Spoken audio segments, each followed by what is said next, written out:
Então, quando nós discutimos a presença da mulher no ambiente político, nós discutimos o espaço da mulher na sociedade, né? No caso, na sociedade brasileira. Então, a Câmara, o Senado, elas são reflexos do que acontece no dia a dia dos grupos sociais em geral, né? Em todas as profissões, com mais ou menos barreiras, com barreiras de gênero com maior ou menor impacto, mas a realidade é semelhante, né? E o que muda, né, nesse debate sobre as profissionais da área de relações institucionais e governamentais é que elas atuam num ambiente de forte influência masculina, que é o político, né, e também no nível gerencial da atividade profissional, que é onde fica localizada a função de defesa de interesse, né? É no nível da diretoria, no nível gerencial mesmo, que é também um ambiente dominado, né, digamos, pelo perfil masculino. Então, são regras que estabelecem esses relacionamentos, que são muito mais afetas ao universo masculino do que ao universo feminino. Isso tem diversos impactos no dia a dia, na rotina, na produção, no resultado do trabalho das mulheres. E a questão é que nós precisamos pensar no fator estrutural, né, na organização estrutural da sociedade. E quando nós olhamos, por exemplo, para a Câmara dos Deputados, nós vemos uma organização em que apenas 77 deputadas são mulheres, né, dos 613 deputados, 77 são mulheres, então nós temos 15% de mulheres ocupando as cadeiras da Câmara. E quando nós vamos para as lideranças, para as posições de mais alta relevância política, nós ainda temos menos mulheres. Então, nós temos 28 lideranças partidárias na Câmara e temos uma mulher presidente, líder partidária, né? Quando nós analisamos as comissões permanentes da Câmara, nós temos 18 homens e 7 mulheres. Então, esses locais que são de alta relevância para a decisão política brasileira, eles são ocupados também majoritariamente por homens. E isso se reflete numa série de dificuldades, principalmente para as mulheres que atuam no ambiente político. E enquanto atuantes no ambiente político, nós, como profissionais de relações institucionais e governamentais, participamos da produção das políticas públicas, né? Então, menos mulheres nessas mesas de debate significa menor participação feminina na construção das políticas públicas. E aí isso vai ter um impacto geral, né, em toda a sociedade mesmo, desde definição de política para transporte, até política para saúde, para a área da educação, infraestrutura, economia e por aí vai. Então, nós temos falado muito sobre isso, né?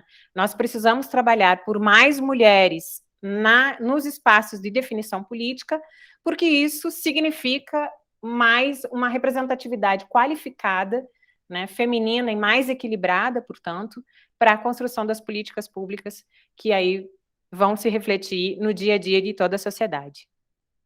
E é por aí, então, que nós temos trabalhado, e um passo que temos dado, Cristina, também, é na identificação dessas barreiras, né? E o que nós verificamos é que as barreiras que são impostas para as mulheres que têm mandato, por exemplo, são muito similares às que são impostas para as mulheres que atuam na área de defesa de interesse, que atuam na área de RIG. Então, principalmente, a dificuldade de conciliar o trabalho com o cuidado da família ou dos dependentes, né, que é a relação entre trabalho e família. Depois, a dificuldade dos papéis de gênero, tudo que é esperado para uma mulher, né, em termos de comportamento, em termos de roupa, de tom de fala, de maneira de aproximação, locais em que frequenta, tudo isso se transforma em barreiras na hora de nós executarmos as nossas atividades, né. Depois tem o que nós, na literatura, chamamos de Old Boys Network, que é a coisa daquele espaço cultural masculino, né, regido por regras de comportamento masculino. Então, é o clube dos homens, eles vão para o shopping depois, tem essas agendas informais, e mesmo o diálogo é diferente, né, ele é mais afeto ao universo masculino. E, por fim, a barreira do assédio sexual, que é muito marcante na nossa área, é uma bandeira aí que a gente está levantando agora até no diálogo com o Congresso. O assédio sexual, ele perpassa todos os níveis de atividade das profissionais, né? E ele acaba delimitando, por exemplo, a escolha de estratégias. Então, é possível verificar que, via de regra, as mulheres escolhem estratégias diferentes das dos homens em alguns aspectos. Por exemplo, elas tendem a ser menos audaciosas na definição das estratégias e elas tendem a fazer menos contato direto com o tomador de decisão. Elas fazem primeiro uma aproximação com os assessores, uma aproximação por entrega de paper, por envio de e-mail, enquanto, via de regra, os homens já fazem uma aproximação direta com o tomador de decisão e, portanto, atalham uma boa parte do caminho. Mas é por aí, só assim para finalizar, eu tenho feito um questionamento assim que ainda a compreensão da participação feminina nos espaços políticos é muito ligada ao ativismo. É como se nós estivéssemos sempre lá para levantar uma bandeira, para ter que brigar mais, para ter espaço, para ser ouvida, né, para ocupar um lugar à mesa. E a nossa posição não é essa. Nós até podemos fazer ativismo quando for a nossa escolha, mas a nossa posição é técnica, é qualificada, é preparada para a defesa de interesses, para a construção das políticas públicas, e é isso que nós queremos colocar nos espaços políticos, que é de nosso direito, né? Nosso direito cidadão, democrático e civilizado, como se espera. Então, muito obrigada mais uma vez, e estamos aí para ouvi-la, Cristina. Obrigada. Obrigada, Fran. E agora eu vou passar a palavra para a Cristina. Cristina é jurista e deputada na Assembleia da República Portuguesa, eleita por Setúbal em 2019. O trabalho de parlamentar da Cristina incidiu majoritariamente sobre o direito das mulheres e crianças, defesa do ambiente e dos animais e a luta pelo reconhecimento e valorização do setor cultural. A Cristina também é mestre em ciências jurídico-empresariais e pós-graduada em Direito Animal e Gestão de Território, com especialização em Ambientes e Recursos Naturais. Atualmente, a Cristina é doutoranda na Faculdade de Direito de Lisboa. Também cabe lembrar que ela foi técnica de apoio à vítima, advogada pro bono da Associação de Vítimas Mulheres, bem como colaboradora com a Associação de Proteção Animal. Cristina, mais uma vez, muito obrigada por ter aceitado o nosso convite, por sua presença. Estamos aqui ávidas por ouvi-la. A palavra é sua. Bom, obrigada. Olá a todas, boa noite a todas e a todos. Eu vou partilhar aqui a minha tela convosco e vou... Ok, vamos ver então se corre tudo bem. Olha, diz que não posso partilhar a minha tela. Acho que têm que me autorizar aí. De qualquer forma, enquanto essa parte se resolve, queria agradecer o convite, é com muito gosto que temos esta conversa. Acho fundamental a troca de impressões entre associações, entre entes políticos, entre mulheres em geral. Acho que ajuda sempre para um maior empoderamento, para um maior conhecimento e pronto, acho que faz parte da luta e é muito importante mesmo. Vamos lá ver se agora já dá. Não. Só um instante. Vamos ver quem que libera aqui, vamos ver. Sim, se não, pronto, eu envio por... eu até tenho isto num documento online, é só partilhar o e-mail.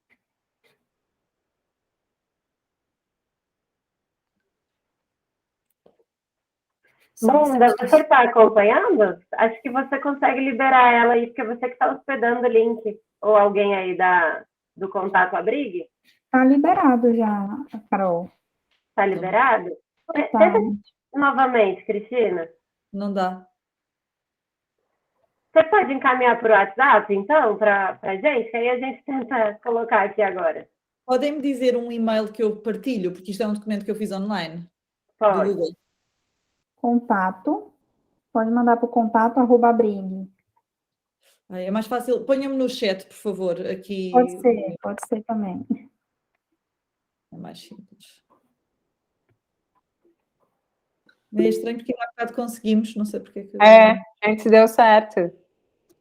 É sempre assim.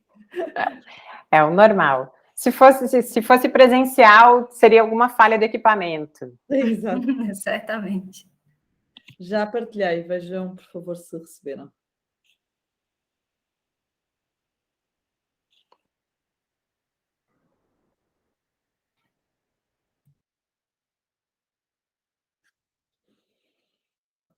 Se não, faço a apresentação, mas acho que a apresentação era... Tem algum... Estava linda, tá linda a sua Sim. apresentação. então já vai dar. estão a conseguir ver.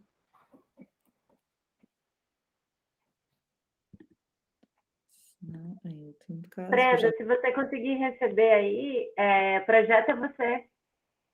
Não chegou, não. Você mandou pelo chat? Não, eu partilhei o documento com o e-mail que vocês deixaram no chat. Tá, só um momentinho.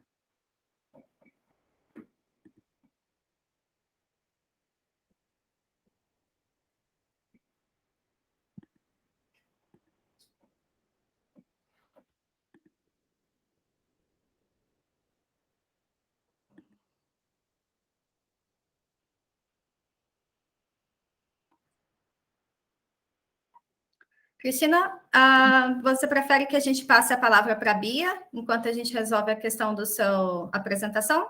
Se calhar é melhor para as pessoas não ficarem assim, Tá bem. sem nada. Então a Brenda conseguiu. Resolvemos. Ótimo. Pronto. É mesmo isto. É só pôr então em modo apresentação, por favor.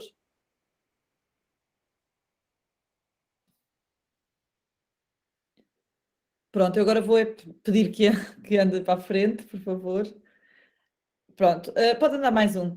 Agora, só muito resumidamente, até porque a Luana já fez aqui a minha apresentação, só que eu acho que é importante fazer esta referência. Pronto, eu tirei o curso de Direito. Quando tirei o curso de Direito já o fiz porque me queria envolver, não politicamente, porque nunca tive essa ideia, mas já me queria envolver com o associativismo, ou seja, usar as ferramentas que eu tinha ao meu dispor para ajudar a sociedade. Aqui ainda não tinha bem a certeza qual é que seria a minha especial preocupação. Pensava genericamente em direitos humanos e depois efetivamente fui-me envolvendo cada vez mais no associativismo ambiental, animal, proteção, apoio a mulheres vítimas de violência doméstica, não só mulheres, mas sabemos que especialmente são mulheres que são vítimas deste tipo de crime. Pronto, e mesmo academicamente fui estudando mais este tipo de assuntos. Depois acabo por entrar na política porque percebo exatamente através do associativismo, ou seja, através do contacto direto com as diversas problemáticas que me interessavam, que a política era fundamental para nós conseguirmos fazer certos tipos de mudanças. Ou seja, acho que é fundamental o trabalho que a sociedade civil pode ter para forçar mudanças que sentimos que são necessárias e muitas vezes tem que ser assim por aquilo que referiam há pouco, ou seja, nós temos muito poucas mulheres em lugares onde elas podem decidir, onde elas podem influenciar e, portanto, se temos uma minoria de mulheres nos órgãos políticos, então, pelo menos na sociedade civil, onde não somos claramente uma minoria, temos que tentar impor ou fazer chegar ao poder político as nossas preocupações. Deixem-me dizer-vos que eu não sei quanto tempo é que dura a minha apresentação, eu sei que era para ser 15, 20 minutos, portanto, se virem que eu estou a falar demais, digam-me, por favor, que eu acelero. Depois podem passar mais um slide, por favor.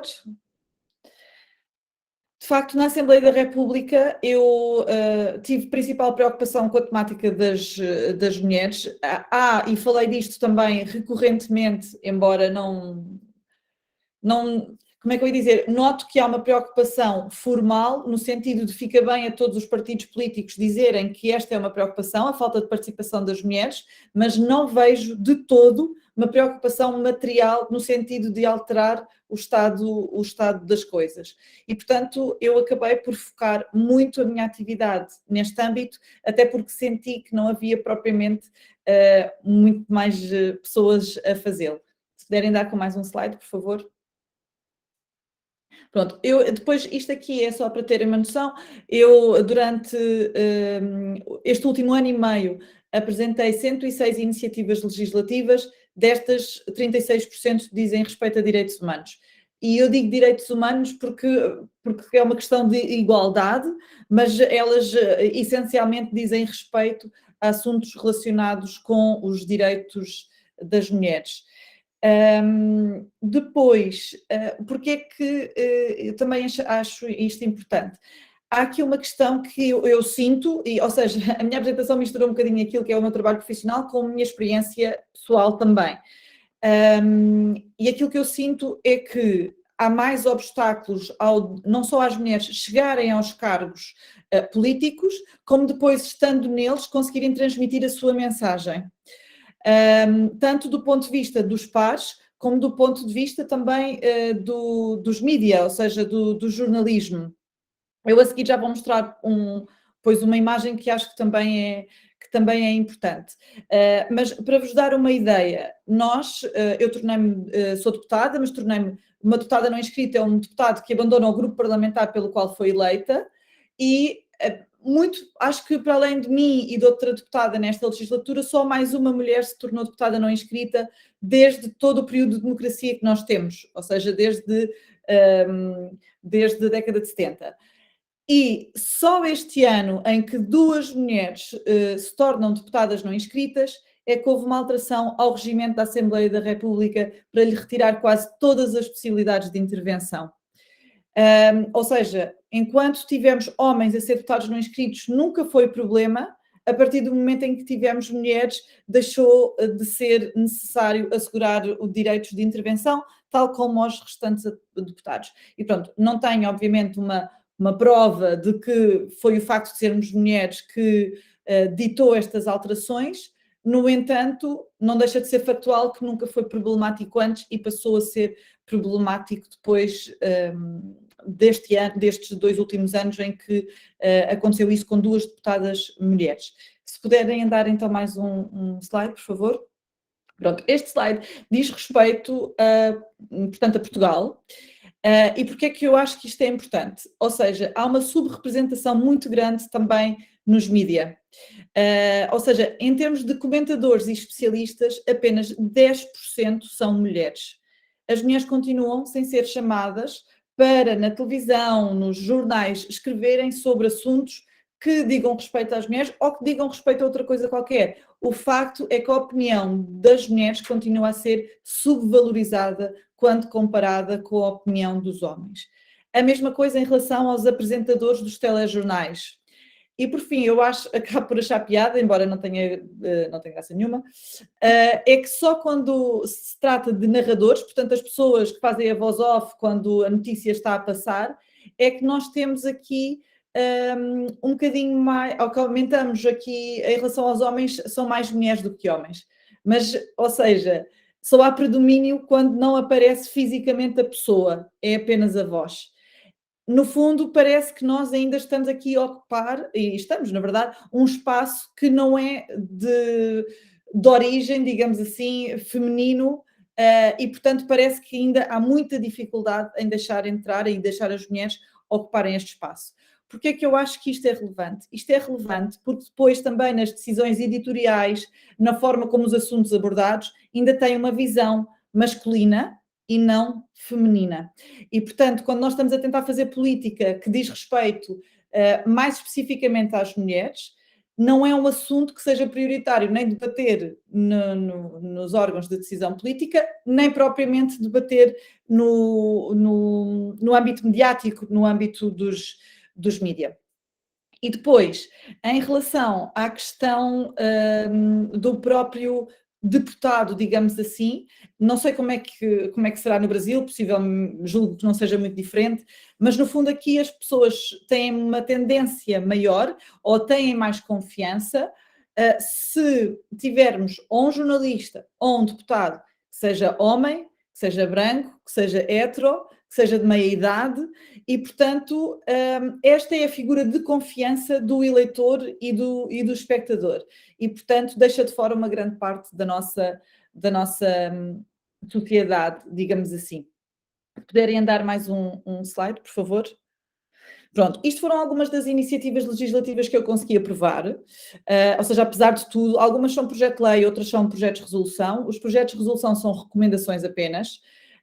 Basicamente conseguimos fazer alterações ao crime de violência doméstica. Nós ainda continuamos a ter em Portugal problemas gravíssimos de violência doméstica, femicídios, e portanto este é provavelmente o assunto que diz respeito às mulheres que mais é falado na Assembleia da República, porque é o mais visível, Por exemplo, quando se fala de assédio, há um descrédito brutal, ou seja, como se fosse um não assunto, e tive iniciativas nessa área que foram rejeitadas.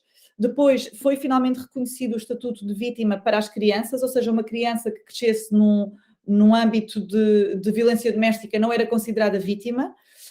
Conseguimos também um projeto piloto de programas de saída da prostituição, que foi bastante importante e já está a ser implementado. Sabemos que a maioria das pessoas na prostituição são efetivamente mulheres e são também muitas delas por uma carência económica muito grave, por um historial de violência e portanto, foi também relevante.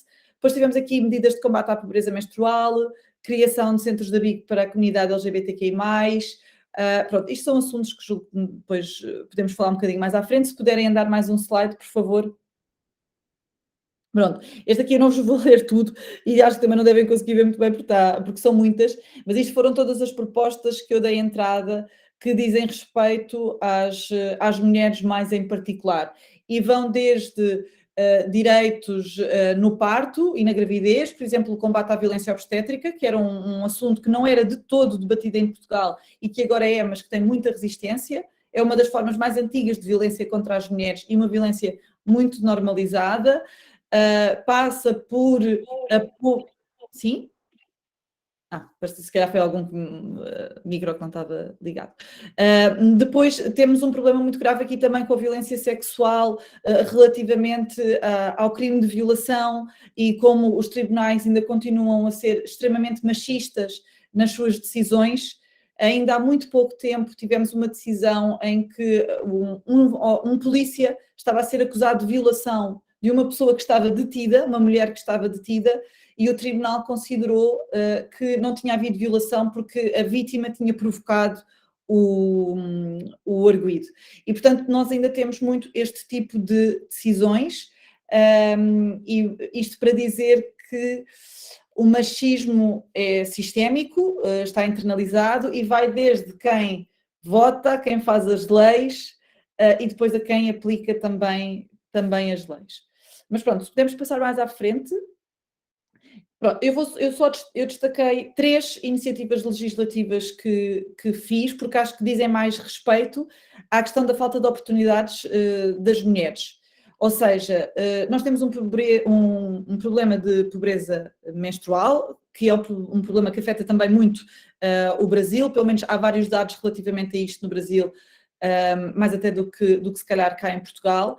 A questão, e sendo muito, muito rápida, é que obviamente esta questão da pobreza menstrual é uma expressão da desigualdade de género e que acaba por reforçar a desigualdade que já existe. Nós sabemos que 1 em cada 10 raparigas falta à escola por causa de não ter acesso a produtos menstruais, o que a coloca logo em desvantagem em relação aos colegas rapazes. E, por outro lado, sabemos também que 1 em cada 10 mulheres falta ao trabalho pela mesma razão. E, portanto, são pessoas que já têm uma especial vulnerabilidade de um ponto de vista económico e o facto de faltarem ao trabalho vai continuar a prejudicá-las continuamente e a colocá-las em desvantagem relativamente aos homens. Se pudermos andar mais um. Pronto, a desconexão profissional. Este projeto nós conseguimos aprovar. É obviamente importante, ou seja, não tem necessariamente género, no sentido em que homens ou mulheres, todas as pessoas devem ter direito à desconexão profissional. No entanto, sabemos que esta é uma dificuldade acrescida para a maioria das mulheres, especialmente quando têm uma família. Não só porque são sobrecarregadas, mas porque, especialmente quando se trata de chegar a determinados cargos, que há uma exigência superior em relação às mulheres do que em relação aos homens. E, portanto, no fundo, isto é um direito a poder estar com a família, a assegurar que a entidade patronal não coloca em causa este direito ao descanso, que é um direito fundamental, e julgo que também foi importante. Se pudermos andar mais um. Este projeto não foi aprovado, lamentavelmente. Ele dizia respeito à licença parental ser igual para homens e mulheres. Eu não sei como é que é no Brasil, cá em Portugal a mulher tem 4 meses de licença parental, o homem tem 1 mês. O que é que isto significa? Que as mulheres estão constantemente a ser preteridas no acesso a determinados trabalhos e a determinados cargos, principalmente se estiverem em idade de poder engravidar ou tiverem filhos pequenos. A ideia então seria, se tanto o homem como a mulher tiverem acesso ao mesmo período de licença, então o empregador não tem vantagem em preferir contratar um homem em relação a uma mulher, porque existe esta igualdade. Não foi, infelizmente não foi aprovado, lá está, ainda temos uma visão muito centrada nos papéis de género e que cabe à mulher ficar em casa a tratar dos filhos, cabe ao homem estar no trabalho a ganhar o dinheiro para sustentar a sua família, e pronto, e sabemos a dificuldade que existe relativamente a esse ponto. Se pudermos andar mais um slide, por favor. Pronto, um dos pontos que foi, que nós temos atualmente em vigor em Portugal é a Lei da Paridade. A Lei da Paridade assegura a representatividade de um género, o que estiver subrepresentado. Não interessa se são homens, se são mulheres, é aquele que estiver subrepresentado terá direito a que se assegure esta representatividade. O nosso sistema eleitoral é diferente do brasileiro, mas para perceberem como é que funciona, as eleições para a Assembleia da República, por exemplo, para os deputados, são feitas através de listas. Cada distrito tem uma lista. 40% desta lista tem que ser do género subrepresentado, pronto, e o resto será do outro. Isto significa que nós temos que ter, obriga a que seja intercalado, ou seja, se tivermos uma mulher em primeiro lugar, a seguir podem estar 2 homens, a seguir pode vir novamente uma mulher.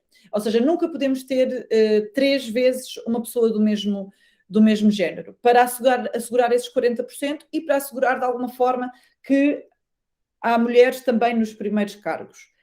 O problema é que os partidos que têm o controle sobre a gestão das listas conseguem perceber mais ou menos quais é que são os lugares elegíveis. E quando fazem isto, eles acabam por escolher tendencialmente mais homens para lugares elegíveis do que para mulheres. Ou seja, por exemplo, os cinco primeiros lugares podem ser uma mulher em cada 5, o que continua a não assegurar a representatividade e verdadeiramente acaba por não fazer. Eu já vos vou dar os dados relativamente ao nosso Parlamento. Os dados que foram referidos há pouco do Brasil também não são nada animadores, mas pronto, é sinal que temos que continuar a trabalhar. O que é que nós sabemos? E isto são dados gerais, em que a presença das mulheres nos parlamentos torna-os mais sensíveis à igualdade de género e permite priorizar temas que, apesar de afetarem uma parte significativa da população, têm sido considerados menores. Aliás, uma das coisas que mais me chateia, e há muito pouco tempo tive um jornalista que até era mais ou menos sensível à questão da igualdade, depois a dizer-me que eu tratava realmente deste assunto, que era um assunto para uma minoria. Ou seja, constantemente as pessoas se esquecem que as mulheres não são claramente uma minoria, que há mais mulheres do que homens, mas todos os assuntos que dizem respeito mais diretamente às mulheres são considerados como se fôssemos, e acho que isto também deixa muito evidente o facto de não se valorizar estes direitos ou estas problemáticas. E pronto, o que é que eu vos queria dizer? Depois tenho um exemplo concreto, mas acho que podemos deixar para o debate, acho que não vale a pena. Depois podemos andar mais um, exatamente. Igualdade. Há pessoas que questionam muito esta questão das cotas. Eu acho que, efetivamente, o sistema das cotas é um sistema que deve ser temporário. No entanto, ele é essencial neste momento. No meu doutoramento, a minha tese será sobre a violência de género e anda precisamente a ler, a fazer muitas leituras sobre a igualdade, o que é que ela deve ser, o que é que ela não deve ser, e acho que ela está muito bem explicada aqui a necessidade de nós termos uma lei da paridade. Basicamente, eu vou ler, mas a delicadeza da questão reside no facto de a geração atual, reconhecendo a igualdade de todos os homens, e isto é um texto dos anos 90, por isso também refere todos os homens, ter de reconhecer também consensualmente que se atribuem benefícios posições de favor, privilégios a grupos sociais que gerações passadas discriminaram de uma forma tão negativa e por tanto tempo que ainda hoje sofrem as marcas dessa discriminação. E sofrem-na de tal modo que não podem gozar igualmente os direitos e deveres reconhecidos hoje a todos os homens por falta de proteção legal, da qual foi negativamente discriminado e pelo que tende a perpetuar a desigualdade então criada em múltiplas desigualdades. No fundo, nós começamos tão mais tarde a entrar em determinados círculos que ainda temos muitos anos para conseguir chegar a essa igualdade. Por exemplo, antes do 25 de Abril de 74, as mulheres não podiam ser deputadas, as mulheres não podiam exercer a maioria dos cargos públicos, não podiam ser advogadas, não podiam ser juízas, e portanto isto faz com que só muito, de alguma forma, recentemente, as mulheres exerçam estes cargos quando os homens já os exercem há muito, muito tempo. E, portanto, nós precisamos destas ferramentas e destes mecanismos para tentarmos acelerar um processo que claramente não será tão rápido quanto necessário, lamentavelmente. E isto não significa que os homens tenham que perder direitos, porque não têm, mas terão certamente que perder alguns privilégios, e obviamente que alguns não gostam, mas faz parte, e é uma questão de igualdade e não é impossível, não podemos ultrapassar isso. Se puderem dar mais um slide, por favor. Pronto, isto aqui, eu não sei, acho que os números não se veem muito bem, mas é só para elucidar isto aqui, nas últimas eleições autárquicas, portanto para as câmaras municipais aqui em Portugal, o ano passado, isto eram os 5 maiores partidos na altura, e para vos deixar mais claro, nós temos 308 câmaras municipais, portanto que elegem um presidente ou uma presidente da Câmara, e o maior partido que neste momento teve maioria absoluta para a Assembleia da República, em 308 câmaras, apenas apresentou 44 mulheres como cabeças de lista.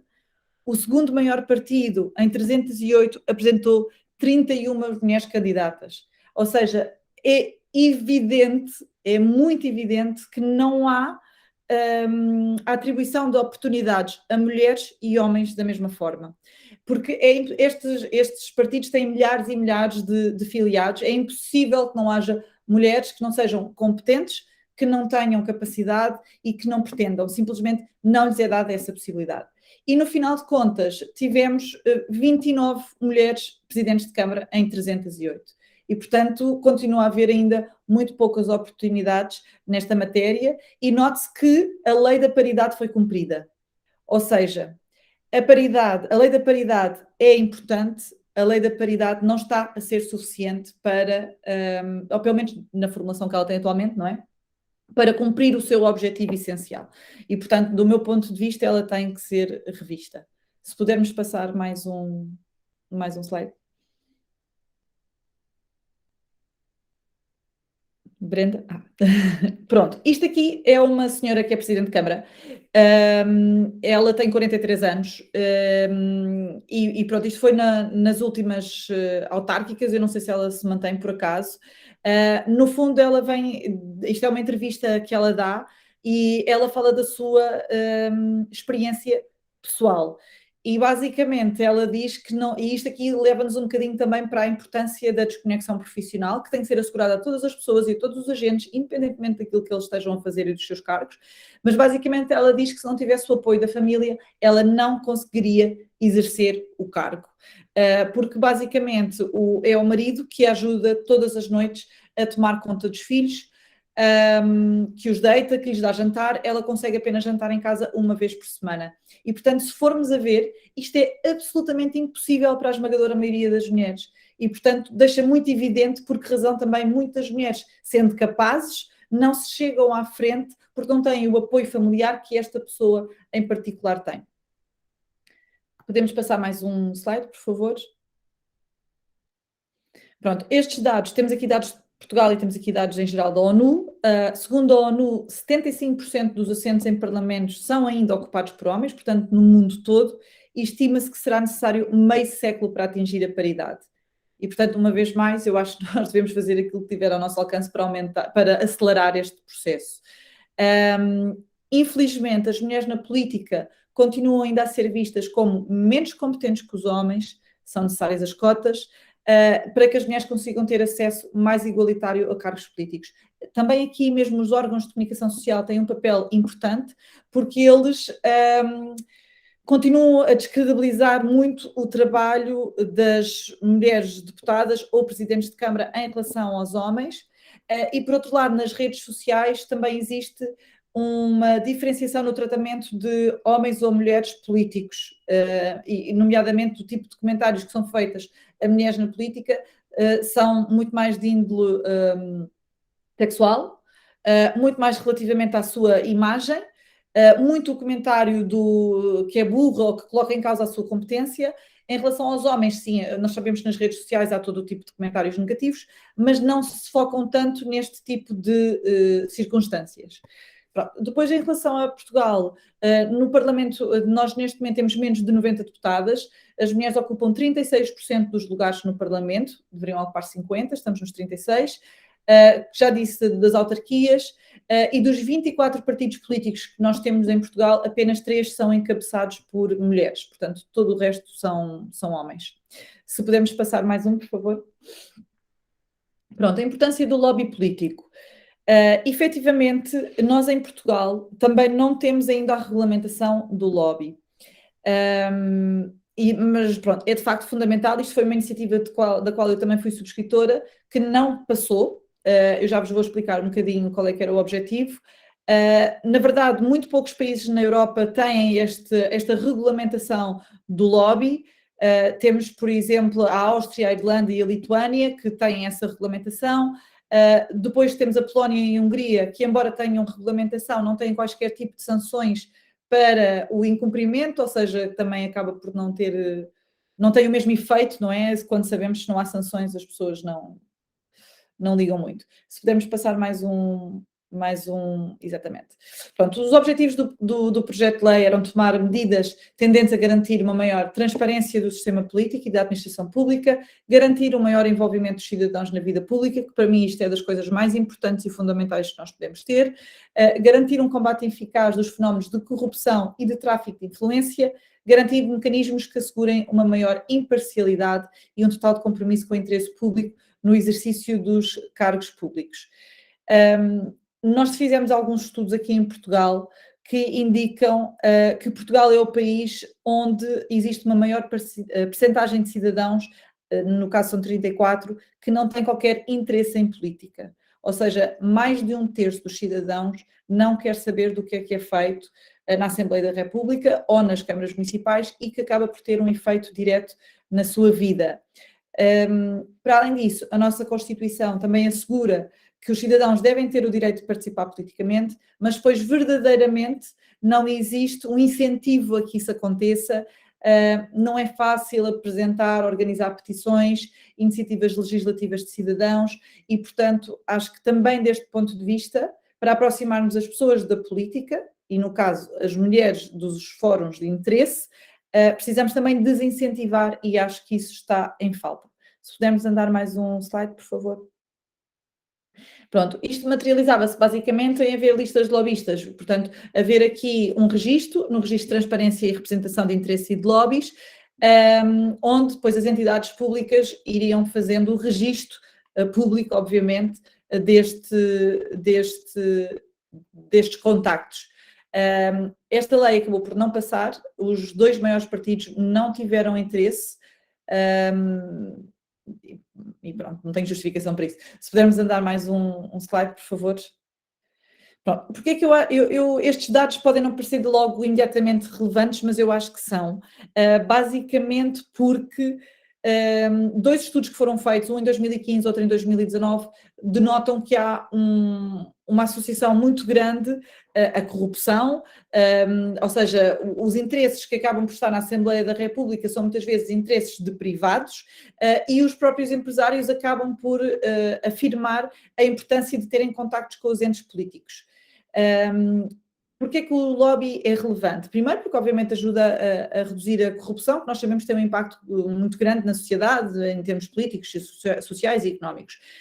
Mas também porquê? Porque quem efetivamente quer fazer lobby, e se isto estiver tudo regulamentado, de uma forma transparente, consegue perceber exatamente que tipos de interesses é que estão junto do poder político a influenciar.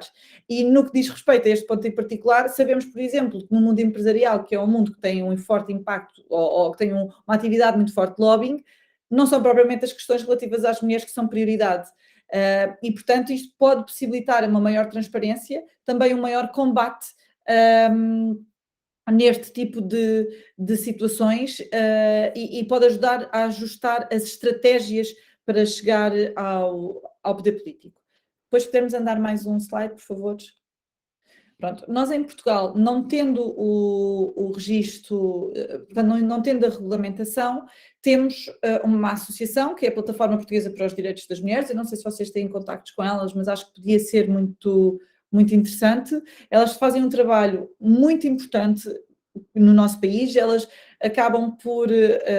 são uma plataforma, portanto, reúnem dezenas de associações em Portugal, todas as associações de mulheres, que atuam em diversas vertentes e fazem parte do lobby europeu de mulheres, que depois atua diretamente na Comissão Europeia e no Parlamento Europeu e que tem feito um trabalho absolutamente incrível.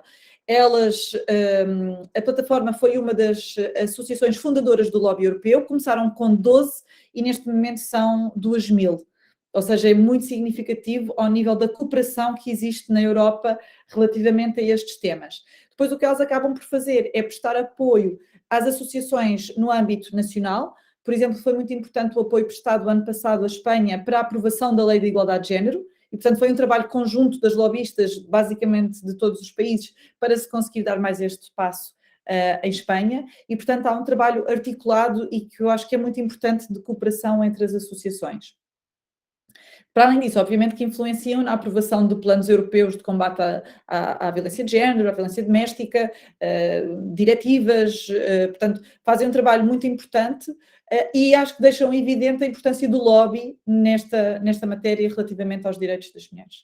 Pronto, já estou mesmo a acabar, só para dizer, porque acho que já falei imenso. Se pudermos andar mais um slide, este é o último. Basicamente, pronto, isto era o que eu estava a referir. Neste momento já são cerca de 2.000 organizações. A ideia é estar junto da União Europeia, do Conselho da Europa, das Nações Unidas, para assegurar a representação e a diversidade das mulheres para promover os seus interesses. O objetivo é alcançar a igualdade entre mulheres e homens, promover os direitos das mulheres em todas as esferas públicas e privadas e, de facto, a atuação do lobby tem sido desde a violência física ao assédio, à questão da falta de oportunidades no emprego, falta de oportunidades na política, portanto é muito vasto. E pronto, eu acho que basicamente, depois o outro slide a seguir eu julgo que é só a dizer, pronto, isto agora será do debate que nós faremos e acho que é uma troca de conhecimentos e pronto, acho que é isto. Espero ter correspondido às expectativas e agora estou disponível, obviamente, para falarmos e para trocarmos ideias, responder a questões, o que for necessário. Obrigada por terem ouvido. Muito obrigada, Cristina. Vou passar a palavra para a Fran. Eu, na verdade, vou fazer só uma entrada específica antes da Bia, é só para já deixar, Cristina, o convite. Nós estamos preparando a primeira conferência, que agora vai ser internacional, de mulheres que atuam na área de RIG aqui no Brasil. Então, eu já vou deixar o convite, além de divulgar, né, nós estamos aí trabalhando na programação, mas já deixar o convite para a sua participação. E assim que nós definirmos um pouco mais aí do roteiro, já enviaremos o convite, tá? Obrigada pela parte. Sim, desculpa, eu tinha o microfone desligado, mas estava a dizer obrigada com todo o gosto que participo e acho uma excelente iniciativa. Obrigada. Que bom, ótimo.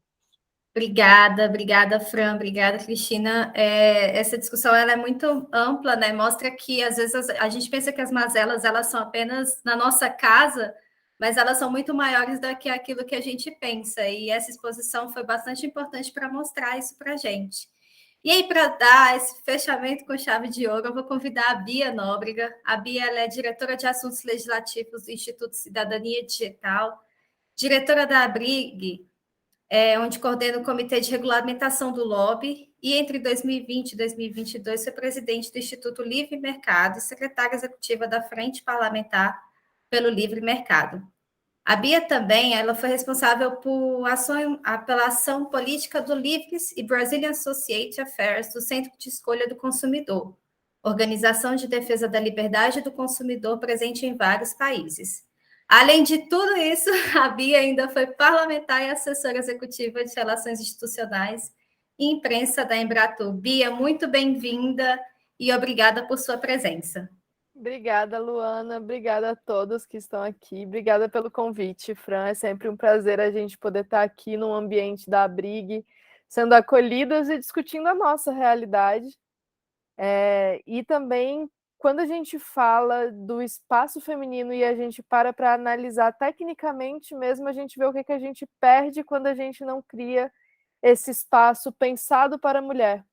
Esses dias eu estava conversando com a Fran e a gente analisando exatamente rankings que avaliam o desempenho de países e a gente vendo que, seja para prosperidade, seja para liberdade econômica, seja para criar países mais competitivos, as principais organizações do mundo, do Banco Mundial, do Fórum Econômico Mundial e tantos outros bons institutos, consideram a mulher como um indicador, a realidade feminina como um indicador extremamente importante, às vezes até em rankings que a gente nem imagina, em pautas que a gente não imagina, como direitos de propriedade, a gente vê institutos sérios pensando em como que a mulher está conseguindo ter acesso, seja a propriedade física, porque isso já é diferente da do homem, como que uma mulher consegue ter a mesma garantia à terra, seja em países mais pobres para produzir, seja em lugares mais ricos, quando a gente vai falar de direito de patentes e de propriedade intelectual.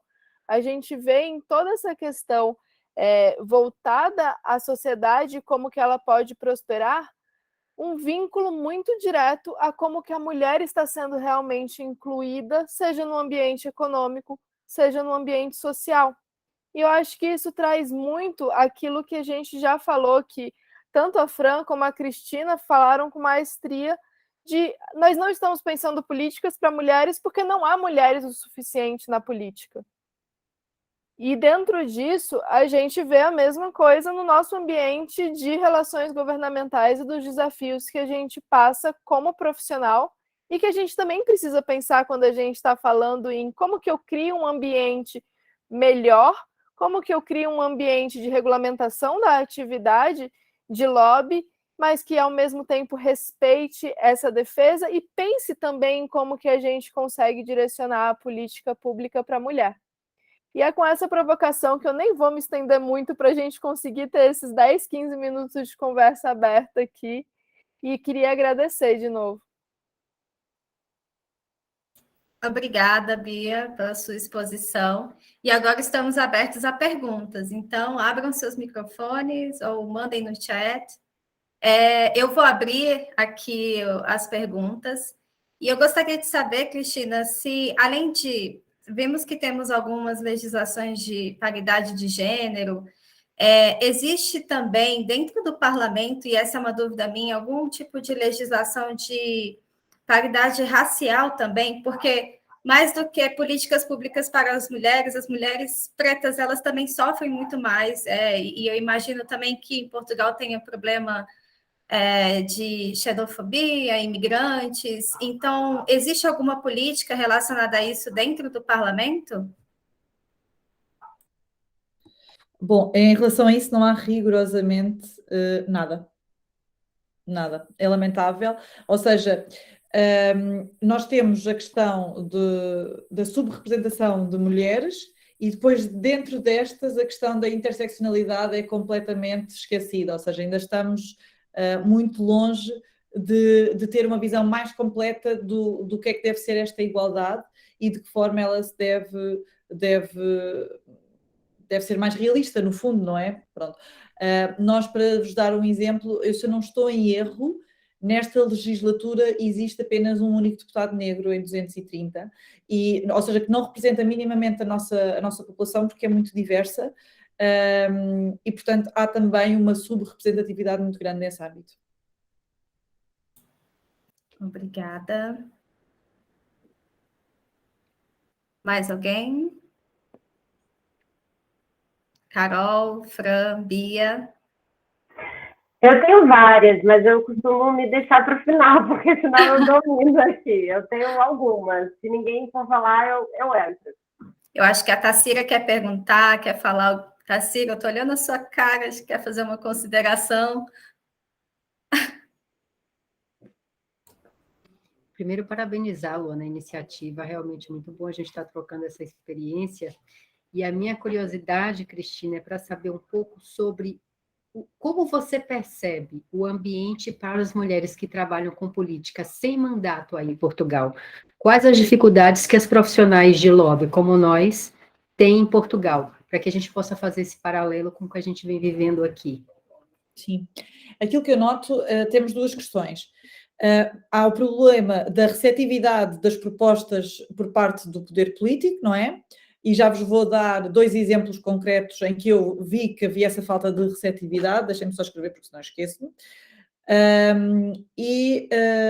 Depois, por outro lado, e não sei como é que será aí, mas tem a ver com o facto de as associações de mulheres estão completamente... como é que eu ia dizer? Estava a faltar a palavra. Estão cheias de trabalho no terreno.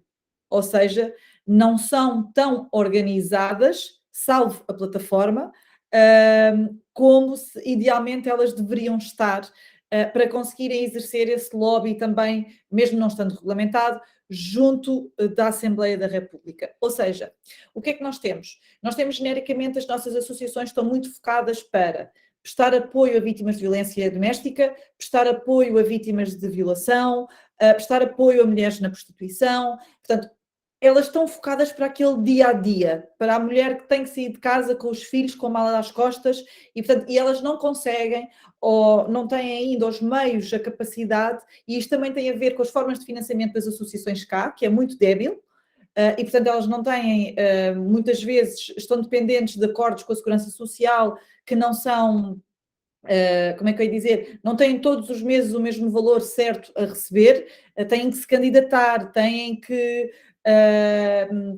contratos de programa de 1 ano, o que dificulta também a tomada de medidas para pelo menos médio prazo. E, portanto, acabam por se cingir a este trabalho mais direto, mais diário, na rua, com as mulheres. E fica a faltar esta capacidade e este tempo para se dedicarem à mudança de legislação, às políticas públicas, e que, efetivamente, no caso, a plataforma tem ocupado esse lugar. O problema é, pois, acaba por ser uma entidade contra, mesmo que represente muitas mulheres, mas que acaba por ser uma contra várias entidades extremamente organizadas que também têm muito poder junto da Assembleia da República. Por exemplo, nós, na minha iniciativa relativamente à violência obstétrica, a Ordem dos Médicos em Portugal tem um peso enorme junto da Assembleia da República. Os médicos são vistos como uma classe muito privilegiada, muito importante, e eles negam por completo que exista um problema de violência obstétrica nos tribunais portugueses, nos hospitais portugueses. E isto faz com que haja logo alguma dificuldade por parte da Assembleia da República de querer legislar sobre esta matéria e contrariar um lobby que é tão poderoso como o da classe médica. Pronto, esse é um ponto. E depois o outro relativamente aos interlocutores. Nós, quando vamos falar de certos assuntos com, vamos dizer, deputados homens, eles não percebem a profundidade desses assuntos muitas vezes, porque eles nunca se viram confrontados com essa realidade, com essa necessidade, e para eles são assuntos que são absolutamente menores e relevantes. Eu tive dois momentos em particular que achei importantes. Um deles foi quando estava a negociar o Orçamento do Estado com o Secretário de Estado, efetivamente, e eu estava a insistir imenso para que houvessem medidas de combate à pobreza menstrual e, portanto, que nas escolas, nos centros de saúde, fossem distribuídos produtos de higiene íntima. E ele simplesmente não percebia, ele achava, mas isso é assim tão caro, mas isso é assim tão importante, quer dizer, é fundamental, não é um bem de luxo. E foi engraçado nesse dia porque as assessoras dele, elas estavam mais chocadas do que eu quando ele disse isto e, portanto, elas fizeram questão logo de intervir. Mas, de facto, foi preciso estarem ali mulheres, uma mulher, pelo menos, para meter o assunto na mesa e 2 mulheres que trabalham com ele para reafirmar a importância do assunto. E depois tive um outro momento que tinha a ver com a perda gestacional, portanto, o aborto involuntário. Eu fiz uma iniciativa também para dar mais direitos às mulheres quando acontece uma situação de perda gestacional, relativamente à forma como são tratadas nos hospitais, ao apoio psicológico que necessitam, que deve ser assegurado, neste caso não é só às mulheres, é às mulheres e aos homens, mas nós sabemos que há uma diferenciação também neste momento. Por exemplo, o nosso Código do Trabalho admite que a mulher que sofreu uma perda gestacional tenha 15 dias, até 30 dias de baixa, e o homem não tem rigorosamente direito a nada. Ou seja, ele perde um filho também e no dia a seguir tem que ir trabalhar. E, portanto, isto são mais exemplos de desigualdades que nós temos de género e que ajudam a fomentar os estereótipos de as mulheres devem estar em casa com os filhos, os homens, lá está, continuam a ir trabalhar e suportar a família. Mas isto para dizer o quê? Pronto, estávamos em discussão na comissão sobre esta minha iniciativa, eu falei, apresentei a iniciativa, a seguir falou uma deputada mulher que disse que era muito importante, que temos que trabalhar nestas matérias, etc. Depois falou um deputado homem que foi contra, depois falou outro deputado homem que tinha muitas dúvidas, depois falou outro deputado homem que também não achava que não era necessário. E eu pensei, isto é uma coisa que é tão simples, que nem sequer precisa de um grande investimento, que, quer dizer, que eu pensei sinceramente que ia ser aprovado de caras, claramente, segundo aquela comissão, ia ser rejeitado. E o que é que acontece? A primeira deputada que falou pediu a palavra para falar novamente e ela fez questão, e fico-lhe muito agradecida por isso, de explicar que ela própria tinha sofrido uma perda gestacional e de explicar a importância daquelas medidas para qualquer mulher que as sofresse e o impacto que isso poderia ter na vida das mulheres e da família.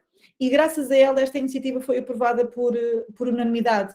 Mas se não houvesse esta mulher, esta voz que passou pelo assunto, que esteve confrontada com esta realidade, provavelmente o assunto não tinha sido, o projeto não tinha sido aprovado. Portanto, se não houvesse uma mulher, uma vez mais, a propor a iniciativa, a levá-la a debate na Assembleia da República, não era discutido. Se não houvesse uma mulher que tivesse passado pela situação, não era aprovado. E, portanto, acho que isto só vem reforçar a importância também das mulheres, uma vez mais, nos espaços de decisão.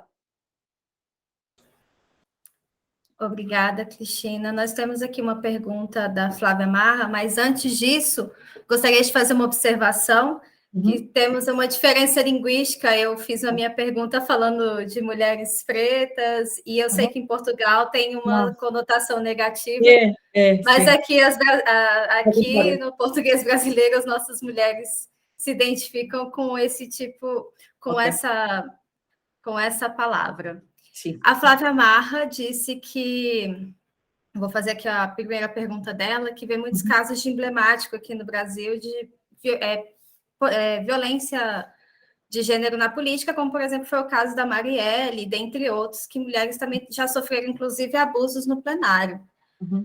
Como uma parlamentar em Portugal, dentro de um continente europeu, como você vê essa questão? Já presenciou situações desse tipo no seu ambiente parlamentar? Não, ou seja, como é que eu ia dizer? Violência física, não, até porque, em geral, o povo português é bastante pacífico, mas em termos e nunca tivemos nenhum caso parecido com a Marielle, que foi o expoente máximo daquilo que pode ser a violência, mas depois temos outros exemplos, que é no sentido da desconsideração, quando se calhar está uma deputada a falar, vamos supor, está um deputado a falar e toda a gente está a ouvir, vem a seguir falar uma deputada e começam todos a falar uns com os outros, pronto, que é uma grande falta de respeito. Depois tem a ver com os assuntos que trazemos, por exemplo, eu como falava muito de assuntos relacionados com mulheres, muitas vezes havia risinhos, etc, tipo, lá vem esta a falar deste assunto, isto não interessa. E depois, não sendo dentro da Assembleia da República, mas fora, Eu, por exemplo, tive iniciativas legislativas relacionadas com violência sexual, com a violência baseada em imagens, portanto, aquela partilha não consentida de nudes, etc., e fui alvo de ameaças de violação, por exemplo, que é uma coisa que não acontece com os homens. Pronto, nenhuma foi concretizada, acho que nunca foi essa a intenção, mas pronto, é um bocadinho a forma também como as redes sociais funcionam, e uma vez mais provando que as mulheres estão sujeitas a outro tipo de violência, também nesta dinâmica e no âmbito profissional delas, que os homens não estão. E partindo dessa sua pergunta, Fran, só para fazer essa última consideração aqui, você acha que essas mulheres, dentro desses ambientes políticos, elas acabam alterando sua vestimenta, seu modo de agir, com medo enfim, de lidar com essas situações? Eu acho que, primeiro, porque é mais fácil perceber, acho que especialmente as mulheres deputadas evitam, quando estão dentro de um grupo parlamentar, trazer assuntos de mulheres, porque não querem que lhes digam ou que elas estão a representar um interesse próprio, ou que é um assunto menor e que os grupos parlamentares têm que se dedicar às grandes questões importantes, económicas, quer dizer, tudo isto obviamente tem um impacto económico também, mas essa parte não interessa ver na altura. Acho que há, de alguma forma, um receio de fazer propostas que digam respeito às mulheres. Em relação à roupa, também acho que para algumas existe esse, diria, nos meios mais conservadores, ou seja, nos partidos mais conservadores existe mais essa pressão do que nos menos conservadores, pelo menos daquilo que é a minha perspectiva. Eu, pelo menos, nunca senti grande pressão para me vestir assim ao assado, mas, por exemplo, houve uma vez que eu fui vestida mais tranquilamente, digamos assim, porque não ia intervir no plenário, não tinha, como é que eu ia dizer, não estava de blazer, não estava formal, pronto, estava com vestido. E houve alguém numa rede social que veio comentar que eu tinha um decote e que via-se a alça do sutiã, e que era gravíssimo ver-se uma alça do sutiã. Mas por acaso foi engraçado, porque eu nem precisei de responder, porque essa pessoa foi absolutamente inundada depois de comentários a dizerem que aquilo era inapropriado, para já que não era uma questão sequer que se colocasse, que se fosse um homem ninguém ia referir aquilo, e portanto eu acho que essa pressão existe muito, e existe tanto para, como é que é dizer, tanto do ponto de vista da mulher ter que alguma vez não pode estar tão sensual se não é mais criticada, digamos assim, ou seja, as mulheres bonitas são mais criticadas quando exercem cargos públicos e recebem mais tipos de comentários. E por outro lado, tanto é dentro do próprio seio da Assembleia da República, uma vez mais, como é nas redes sociais a percepção pública das pessoas. Obrigada. Fran? Cristina, a minha pergunta tem a ver exatamente com essa sua fala de agora. Aqui no Brasil nós temos na Câmara dos Deputados uma bancada feminina que é formada por parlamentares e foi criada em 2013, e ela tem inclusive uma vaga no Colégio de Líderes, então participa das decisões de pauta mesmo, né, da definição do que vai a plenário, enfim, e reúne todas as parlamentares, todas as mulheres parlamentares. Aí tem a coordenadora da secretaria, tem a procuradora feminina, né, a procuradora da bancada feminina, que aí trata mais da parte das denúncias, e elas têm uma organização muito ativa, e já, bom, praticamente desde 2013, o mês de março vem tomado, assim, por uma onda de pautas que são diretamente femininas, ligadas ao universo feminino. Então, vai desde vagas para contratação em algum grupo social específico, qualificação, proteção com relação à violência. Então, são pautas que vão em diferentes caminhos, que atingem aspectos diferentes da vida da sociedade, né? E que eram tratadas prioritariamente na semana do dia 8 de março, mas agora estão se prolongando para o mês de março inteiro, e a programação da secretaria é a programação do mês de março. E aí, no ano passado, o Senado Federal também criou a coordenação à bancada feminina, então reuni todas as senadoras e também tem uma posição no Colégio de Líderes do Senado. Uhum. Você já falou um pouco disso, mas só para confirmar, aí vocês não têm nenhuma organização parecida? Tem alguma... Nada. Nada. Não, até vos digo mais, nós temos uma conferência de líderes, que é onde estão representados todos os líderes de todos os partidos, e portanto é onde decidem que assuntos é que vão a debate, no plenário, etc. E se eu não estou em erro, não há nenhuma mulher representada nessa conferência de líderes. Ou seja, mesmo os partidos, no caso, que são presididos por mulheres, e há 2 na Assembleia da República que são presididos por mulheres, não propuseram outras mulheres para estarem presentes na Conferência de Líderes, portanto quem está presente são homens. E acho que isso falta. Nós o ano passado tínhamos falado de fazer assim uma coisa transversal, ou seja, de realmente haver essa união das mulheres, independentemente do partido, para se tentar avançar com políticas públicas para as mulheres, mas efetivamente depois acabou por não ser possível, porque depois colocam-se as questões políticas pelo meio, de quem é que seria a representante, como vocês falaram em procuradora, porque depois o maior partido não quer que seja o segundo maior partido, e depois pronto, acaba por complexificar uma coisa que devia ser simples e que de facto a prioridade deveria ser a questão da igualdade e das mulheres. Mas eu acho que é uma excelente iniciativa vocês terem isso e acho que é muito importante mesmo. É isso, muito obrigada. Vou passar agora para... Fabiane. Isso, muito bem, Fabi. Oi, gente, boa noite. Parabenizar primeiro pelo evento, muito legal, que troca rica. Deputada abrilhantando, que troca rica. Olha, você colocou muito bem que quando vocês trazem essa pauta feminina dentro do parlamento, que isso incomoda muito. E o que eu vejo muito aqui no Brasil é que as parlamentares, quando tratam de temas que não são femininos, quando elas entram em temáticas como economia e outros temas, isso também causa um desconforto nos homens aqui. Tem um relato muito grande disso. Como que é isso aí com vocês? É igual. Nós na Assembleia temos, depois o trabalho é dividido por comissões parlamentares. E eu fazia parte da Comissão de Economia. Cada comissão tem entre 20 e 30 deputados.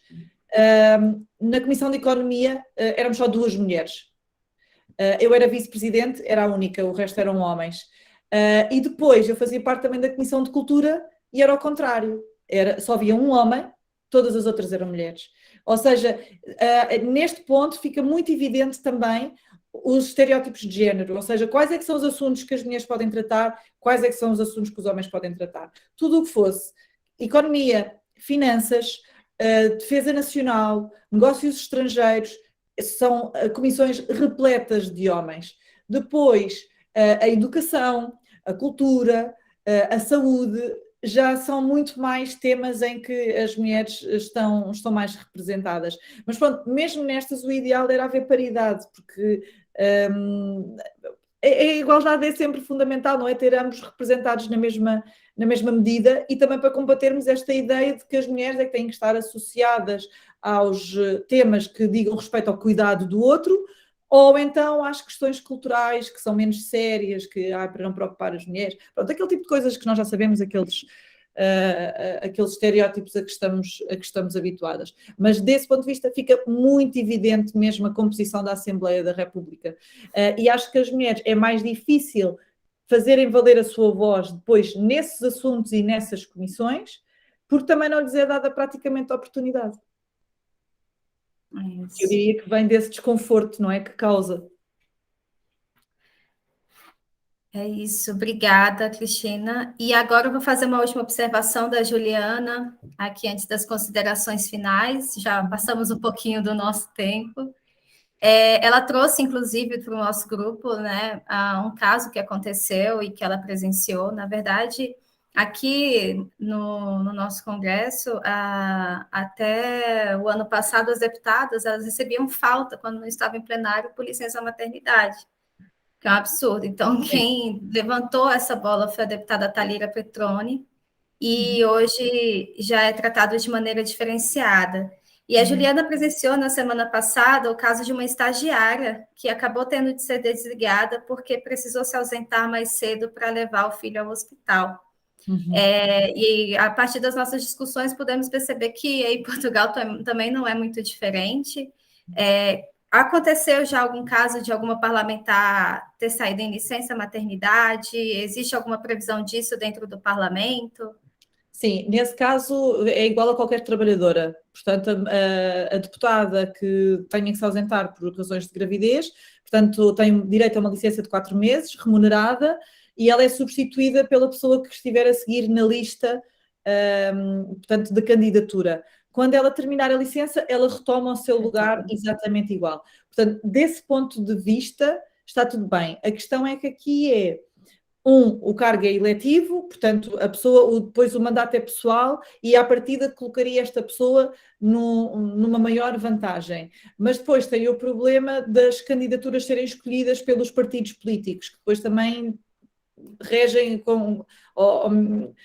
decidem os lugares conforme lhes interessa, e obviamente a questão da gravidez é uma questão pertinente, porque depois não querem estar a colocar também mulheres que estejam nessa circunstância. E depois o problema principal é efetivamente fora da Assembleia da República, na questão do acesso ao emprego e a certos cargos, e o facto das mulheres continuarem a estar em desvantagem relativamente aos homens. E depois há outro problema em relação aos homens, e eu conheci um caso particular de um amigo meu, em que os homens têm direito a 1 mês, mas a empresa propôs-lhe que ele oficialmente estivesse de licença, mas que na prática não estivesse, ou seja, que fosse trabalhar. Ele, como recusou e tinha um trabalho a termo, ou seja, tinha um prazo, ele foi despedido. E, portanto, há problemas dos dois lados. Há mais problemas, obviamente, na parte das mulheres, porque são muito mais as mulheres que passam por este problema. A nossa lei, pronto, assegura os 4 meses, seja deputada ou não seja deputada, agora não consegue assegurar que a pessoa não é discriminada no acesso ao cargo de deputada ou no acesso ao trabalho. Como disse a Tarsila, que ainda temos um longo e árduo caminho a percorrer. Vou passar agora para as nossas considerações finais, na ordem Fran, Cristina e Bia, para que a gente possa encerrar aqui o nosso evento. E desde já eu quero deixar os agradecimentos aqui a todos que estiveram presentes, a nossa audiência também em Portugal, muitos polônias presentes também. Então, Fran, a palavra é sua. Muito bem. Então, mais uma vez, obrigada. Dados importantíssimos, Cristina, e assustadoramente parecidos com os nossos, né? Essa foi uma conclusão também que eu cheguei na minha pesquisa de mestrado, que era justamente sobre a área de defesa de interesse, né, de RIG aqui no Brasil, e há muita similaridade com os dados da Europa e mesmo dos Estados Unidos, né? Então, a representação feminina no ambiente político, ela ainda é delimitada pelo gênero, né? E é isso, nós ocupamos o espaço formalmente, nós temos direito legalmente a participar, mas na prática, na execução, o nosso espaço ainda é limitado. Então, eu fico muito feliz de estarmos aqui, chegamos a 30 pessoas, né, discutindo, e tenho certeza que o nosso caminho há de ser melhor. E como você bem disse, precisamos fazer o que estiver ao nosso alcance para mudar, né? E eu tenho dito que, assim, que se nós descobrirmos o que é possível fazer nos lugares em que nós estamos, não precisa nem, né, fazer revolução nem nada, mas fazer o possível que seja nos lugares que nós ocupamos, onde nós estamos, nas nossas funções, já vai ser bastante coisa. Então, muito obrigada e até a conferência, hein, Cristina? Tá combinado. É a minha vez, não é? Sim. Pronto. Para terminar, eu quero agradecer-vos uma vez mais o convite, o estarem aqui. Acho que estas conversas são sempre muito proveitosas. Acho que é importante nós percebermos o que é que se passa não só no nosso país, mas no mundo em geral, porque, como a Fran referiu, são problemas idênticos, apesar de realidades distintas, e nós podemos aprender muito umas com as outras em relação a possíveis soluções que podem haver para eles. Pronto, e por exemplo, só dando mais dois dados rápidos, em Portugal, por cada euro que um homem ganha, uma mulher ganha 83 cêntimos, E nos países do norte da Europa, esta diferença é muito menor. Portanto, claramente eles estão a conseguir fazer alguma coisa que nós ainda não conseguimos fazer. E depois outro ponto que diz respeito aos trabalhos domésticos, aos trabalhos em casa e familiares. Em Portugal, os homens, apenas 19% dos homens participam nos trabalhos domésticos. E isto também tem um impacto muito grande nas capacidades profissionais e de empregabilidade das mulheres. E, portanto, isto pode variar os números, mas a problemática existe de uma forma transversal em todo o mundo. E, portanto, acho que realmente é fundamental haver esta cooperação, haver esta articulação, acho que é fundamental o apoio de mulheres a mulheres. E pronto, eu quero só agradecer e acho que é isto. Tudo o que precisarem da minha parte, estão à vontade, estou disponível e pronto, vamos trabalhar. Eu também queria agradecer, acho que até pegando uma deixa da Cristina, de novo, as ironias da vida da gente, de não verem o valor da liderança feminina. A Thatcher costumava dizer que uma mulher que conhece os problemas de administrar um lar, muitas vezes é muito mais capaz de administrar um país do que um homem. Além da diferença que ela também falava de que se você quer algo feito na política, chame uma mulher, se você quer algo dito, que chame um homem. A gente precisa, muitas vezes, conseguir justamente ver o valor que o tipo de liderança feminina tem e não deixar de mostrá-lo, porque eu acho que uma das grandes artes que a gente tem quando a gente trabalha com lobby é a arte do convencimento e de começar realmente a construir uma política cada vez melhor. Cristina, muito obrigada pelo seu tempo, a gente excedeu muito além do que a gente imaginava, mas foi uma troca maravilhosa. Eu acho que não dá para deixar de agradecer a todos que ficaram aqui até o final. É isso, muito obrigada e fiquem atentos aos próximos diálogos da Abrigue, gente. Boa noite a todos. Obrigada, gente. Obrigada. Parabéns, gente. Excelente. Obrigada. Parabéns a todas. Belíssima palestra. Obrigada. Parabéns. Parabéns, minha filha. Obrigada. Beijo. Na próxima esperamos a senhora. Com certeza, estarei aqui. Obrigada, gente. Boa noite. Tchau, gente. Obrigada.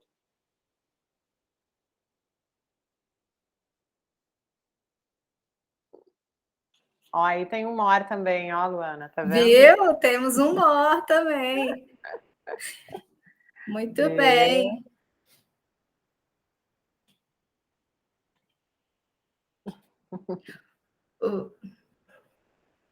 Muito bom. Ai, meu Deus, eu não muito tô conseguindo sair daqui, gente. Calma aí. Fica aqui, fica, vai ter bolo, Katia. Vai ter bolo. Não, gente, eu vou deixar vocês conversando. Calma aí. Ó, foi ótimo, viu? Tá de parabéns. Achei Tá muito bom. bacana. E teve Que até bom, homem que bom. participando aqui também, viu? Tá Beijo, vendo? tchau. Devagarinho eles vêm. Tchau, meninas. Tchau, beijo. Vou ver Tchau, se eu então. sair aqui, né?